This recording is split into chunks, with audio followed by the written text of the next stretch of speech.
ಐತಿಹಾಸಿಕ ಸ್ಮಾರಕ ಆ ಜಿಲ್ಲೆಯಲ್ಲಿ ಇತಿಹಾಸವನ್ನ ಹೇಳುವ ಚಾರಿತ್ರಿಕ ಕಮಾನುಗಳು ಇಂತಹ ಪ್ರಸಿದ್ಧ ಸ್ಮಾರಕಗಳನ್ನು ಕಾಪಾಡುವುದು ಎಲ್ಲರ ಕರ್ತವ್ಯ. ಆದರೆ ಆ ಜಿಲ್ಲೆಯಲ್ಲಿದ್ದ ಸ್ಮಾರಕಗಳು ಇನ್ಮುಂದೆ ಕೇವಲ ನೆನಪು ಮಾತ್ರ. ಯಾಕೆ ಗೊತ್ತಾ? ಈ ಸ್ಟೋರಿ ನೋಡಿ. ರಾತ್ರೋರಾತ್ರಿ ನೆಲಸಮವಾಯಿತು ಐತಿಹಾಸಿಕ ಕಮಾನುಗಳು.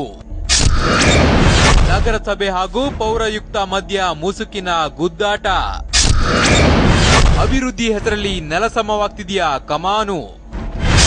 ಕೊಪ್ಪಳ ನಗರದ ಹೃದಯ ಭಾಗದಲ್ಲಿರುವ ಗಡಿಯಾರ ಕಂಬ ವೃತ್ತದ ಬಳಿ ಹೈದರಾಬಾದ್ ನಿಜಾಮರ ಕಾಲದಲ್ಲಿ 5 ಸುಂದರವಾದ ಕಮಾನುಗಳನ್ನ ನಿರ್ಮಿಸಲಾಗಿತ್ತು. ನಗರಕ್ಕೆ ಲ್ಯಾಂಡ್ ಮಾರ್ಕ್ ಆಗಿದ್ದ ಇವುಗಳನ್ನ ಇಲ್ಲಿನ ನಗರಸಭೆ ಐತಿಹಾಸಿಕ ಸ್ಮಾರಕ ಅನ್ನೋದನ್ನೇ ಪರಿಗಣಿಸದೆ ನಾಮಾವಶೇಷ ಮಾಡಿದೆ.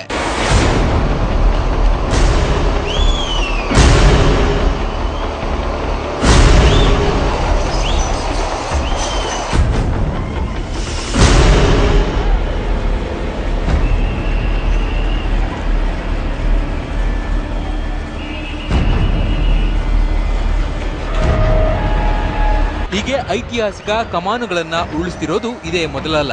ಕಳೆದ 30 ವರ್ಷಗಳ ಹಿಂದೆ ಒಂದು ಕಮಾನು ತೆರವುಗೊಳಿಸಲಾಗಿತ್ತು. ನಂತರ 2015ರ ಮಾರ್ಚ್ ತಿಂಗಳಲ್ಲಿ 2 ಕಮಾನುಗಳನ್ನ ತೆರವುಗೊಳಿಸಲಾಗಿತ್ತು. ಇದೀಗ ಕಳೆದ 4ನೇ ತಾರೀಕಿನಂದು ರಾತ್ರೋರಾತ್ರಿ 2 ಕಮಾನುಗಳನ್ನ ತೆರವುಗೊಳಿಸಲಾಗಿದೆ. ಎಂತ ವಿಚಿತ್ರ ಅಂದ್ರೆ ಈ ಬಗ್ಗೆ ನಗರಸಭೆ ಪೌರಾಯುಕ್ತರಿಗೆ ಏನು ಗೊತ್ತೇ ಇಲ್ವಂತೆ. ರಾತ್ರಿ ತೆಗೆದಿದ್ದಾರೆ, ಅದು ತೆಗೆದಿರೋದ್ರಿಂದ ಯಾರು ತೆಗೆದಿರೋ ಮಾಹಿತಿ ಇಲ್ಲ. ಹಾಗಾಗಿ ಪೊಲೀಸ್ ಸ್ಟೇಷನ್ನಲ್ಲಿ ದೂರು ದಾಖಲೆ ಮಾಡಿದ್ವಿ. ತೆರವುಗೊಳಿಸಿದ್ರೆ ಯಾರು ತೆರವುಗೊಳಿಸಿದ್ದಾರೆ ಅಂತ ಹೇಳಿ ನಾವು ದಾಖಲೆ ಮಾಡಿದ್ವಿ ಸರ್. ಅದ್ರ ಬಗ್ಗೆ ನಮಗೆ ಮಾಹಿತಿ ಇಲ್ಲ.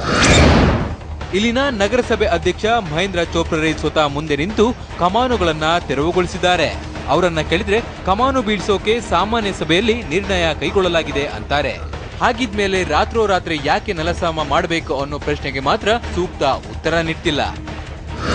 ಮುನ್ಸಿಪಾಲಿಟಿಯಲ್ಲಿ ಗೊತ್ತುವಳಿ ಸ್ವೀಕಾರ ಮಾಡಿದ್ದಾರೆ ಅಂತಂದ್ರೆ ಅದರ ಅರ್ಥ ಅದನ್ನು ಜಾರಿಗೊಳಿಸ್ತಕ್ಕಂಥ ಕೆಲಸ ಪೌರಾಯುಕ್ತರು. ಆ ರಿಸಲ್ಯೂಷನ್ ಬಗ್ಗೆ ಯಾರ್ದಾರು ಅಬ್ಜೆಕ್ಷನ್ ಇದ್ದಿದ್ರೆ ಮಾನ್ಯ ಜಿಲ್ಲಾಧಿಕಾರಿ ಕಂಪ್ಲೇಂಟ್ ಮಾಡ್ಕೊಂಡು ಆ ರಿಸಲ್ಯೂಷನ್ ರದ್ದು ಮಾಡಿಸಬೇಕಾಗಿತ್ತು. ಆ ಗೊತ್ತುವಳಿಯಿಂದ ರದ್ದು ಮಾಡಿಸಿಲ್ಲ. ಆಮೇಲೆ ಪೇಪರ್ನಲ್ಲಿ ಅಬ್ಜೆಕ್ಷನ್ ಕೂಡ ಕಾಲ್ ಮಾಡಿದ್ದೇವೆ.